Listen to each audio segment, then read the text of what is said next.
आपको कैसा लग रहा है घर वापस जाके? बढ़िया लग रहा है। क्यों क्यों?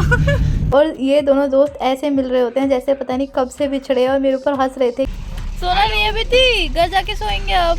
खाना ही आ चुका है, मेरा खाने का मन नहीं है तो हस्बैंड अभी खाना खा रहे हैं। तो हम सब अभी घर से निकल चुके हैं, रेलवे स्टेशन थोड़ी देर में पहुंचने वाले हैं। थोड़ा सा ट्रैफिक है इसलिए कैब धीरे धीरे चल रही है, बाकी एक्स्ट्रा टाइम लेके चले हैं तो आराम से पहुंच जाएंगे, इतनी हड़बड़ाहट नहीं है हमें।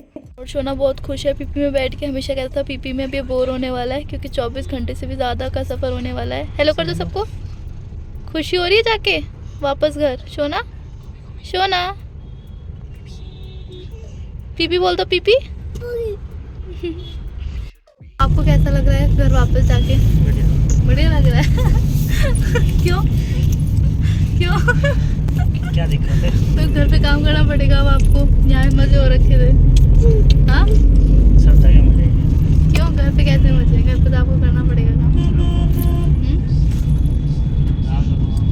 क्या कह रहे हो? सब जगह मौज है। हस्बैंड को बिल्कुल अच्छा तो नहीं लग रहा है लेकिन बस छुपा रहे हैं। इन्हें अच्छा तो नहीं लग रहा है पर बोल रहे हैं पैसा कमाना भी जरूरी है तो वापस तो जाना ही पड़ेगा।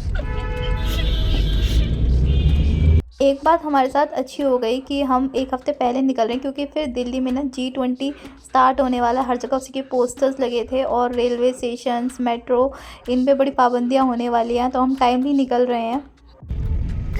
कहाँ गई पीपी? कहाँ गई? हम तो पीपी में है, बताओ कहाँ गई?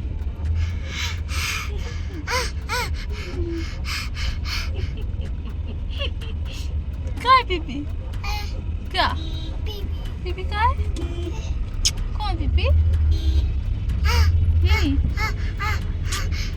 शोना की ये प्यारी प्यारी हरकतों को एंजॉय करते हुए हम रेलवे स्टेशन पहुंच चुके हैं और टाइम से थोड़ा जल्दी ही पहुंच गए हैं। हम सब अभी ना 1 घंटे पहले पहुंच चुके हैं टाइम से, अभी ट्रेन का वेट कर रहे हैं। तो ऊपर वाले प्लेटफॉर्म पे ही है ताकि रात भागा दौड़ी ना करना पड़े, जैसे ही नंबर लग जाएगा तो उसके अकॉर्डिंग ही उतरने वाले हैं फिर हम लोग।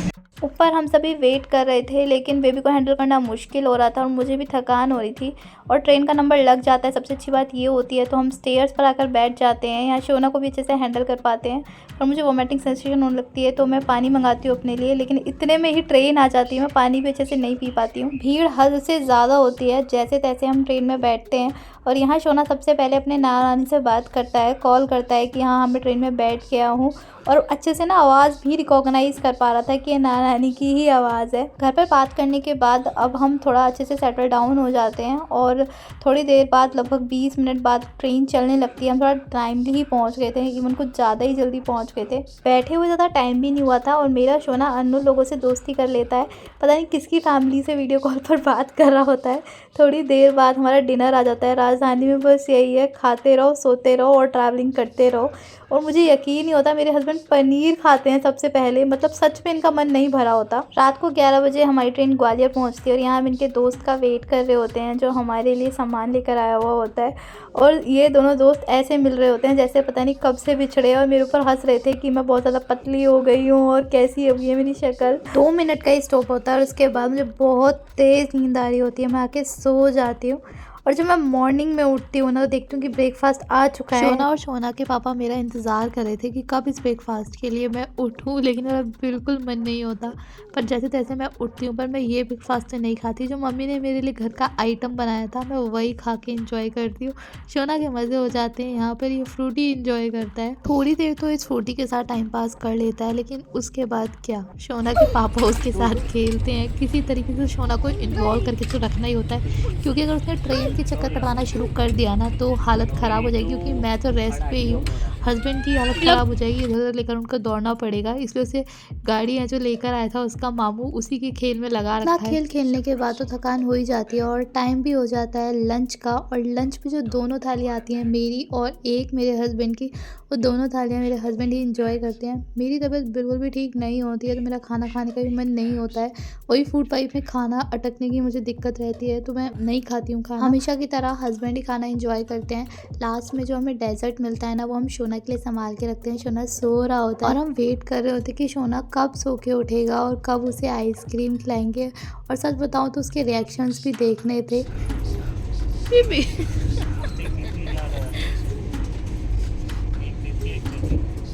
चॉकलेट नमकीन प्रेशर रबड़ी। प्यारी कर दो पापा को। जैसे कि हमने सोचा था, शोना की उठते ही आइसक्रीम की नज़र पहुंच जाती है, यहाँ पे फाइट करता है कि आइसक्रीम चाहिए।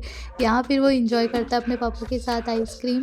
उसके बाद क्या था, शोना का फिर से टाइम पास करना था, तो शोना के पापा उसके साथ खेलने में लग जाते हैं।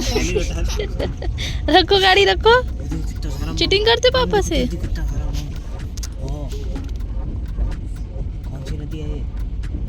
जितना इंक्रीज टेम्परेचर गुड़गांव में हो रखा था ना, जैसे जैसे हम साउथ की तरफ जाते जा रहे थे ना, वैसे वैसे जो टेम्परेचर है डिक्रीज होता जा रहा था। यहाँ बारिश हो रही थी, हालांकि हम एसी में तो इतना अंदाज़ा नहीं हो रहा था कि बाहर का टेम्परेचर कैसा है, लेकिन ठंडा तो ज़रूर हो रखा था। मौसम को देख के पता लग रहा था। इसी ठंडे मौसम के साथ शाम के स्नैक्स भी आ जाते हैं, और यहाँ जो ना लड़ रहा होता है कि मुझे ये खाना है, वो खाना है, हर चीज़ खानी है।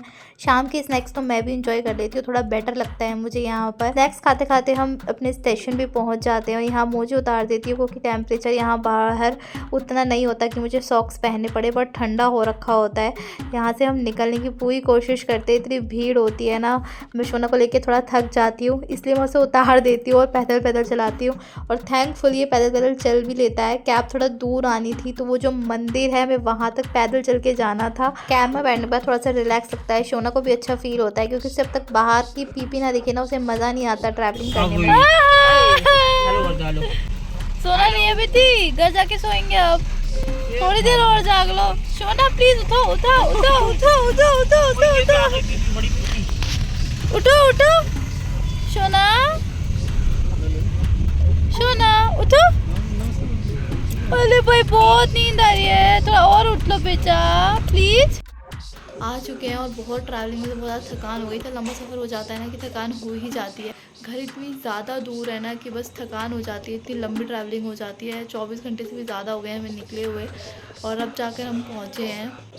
वो तो अच्छा था कि ट्रेन बस आधे घंटे ही लेट थी, ज़्यादा लेट होती तो पता नहीं क्या ही होता, कंडीशन और ज़्यादा ख़राब हो जाती। खाना ही आ चुका है, मेरा खाने का मन नहीं है तो हस्बैंड अभी खाना खा रहे हैं। इसके अंदर है पनीर, चावल और रोटी, और मेरा तो बिल्कुल ही मन नहीं हो रहा है क्योंकि बस अच्छा नहीं लग रहा है। वो ऐसा लग रहा है कि वॉमिटिंग हो जाएगी। कल ये प्रॉब्लम भी डॉक्टर को बतानी है कि फूड पाइप पे खाना अटक जाता है, फिर कुछ नहीं खा पाती हूँ। तो मैं अपनी किचन साफ़ कर लेती हूँ, क्योंकि अगर किचन साफ़ नहीं होगी ना तो कुछ भी मन नहीं करेगा घर में काम करने का, क्योंकि मेनली काम किचन में ही रहता है। सुबह साफ़ सफाई करेंगे घर की, अभी मैं पूरी किचन साफ़ कर लेती हूँ। हस्बैंड खाना खा रहे हैं, फिर खाना खाकर मेरी हेल्प कर देंगे किचन साफ़ करने में, क्योंकि जो ऊंचा सामान रखा है वो तो मैं नहीं उठाने वाली हूँ।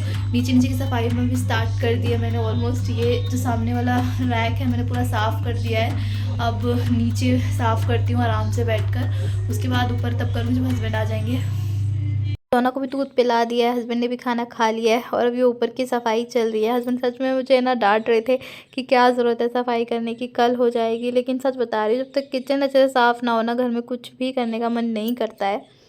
किचन की ना आधी ही सफाई हो पाई और मुझे बहुत थकान हो रही है। बाकी हस्बैंड के लिए यूनिफॉर्म वगैरह भी प्रेस करके रख दी है, तो बस अब रेस्ट करते हैं। कल गैनों के पास भी जाना है, और झाड़ू पोछा तो अच्छे से डस्टिंग वगैरह कल सुबह ही हो पाएगी। शना ही बेचारा थका के सो गया है अकेले। आज तो मैंने इसे सुलाया भी नहीं, इतना थका हुआ था ना। कैब में बड़ी मुश्किल से जगा के रखा था, दूध वूध पी के हाथ में ही मैंने गाड़ी लेके ही सो गया है। इसको भी अच्छे से सेट करती हूँ, सुलाती हूँ, और कल देखते हैं डॉक्टर क्या बोलता है। वैसे तो बस मुझे वोमिटिंग की ही बहुत ज़्यादा दिक्कत हो रही है, और कोई प्रॉब्लम नहीं है इस बार। देखते हैं उसके लिए क्या मेडिसिन प्रिस्क्राइब करता है। तो मिलते हैं हमारे नेक्स्ट व्लॉग में, बाय।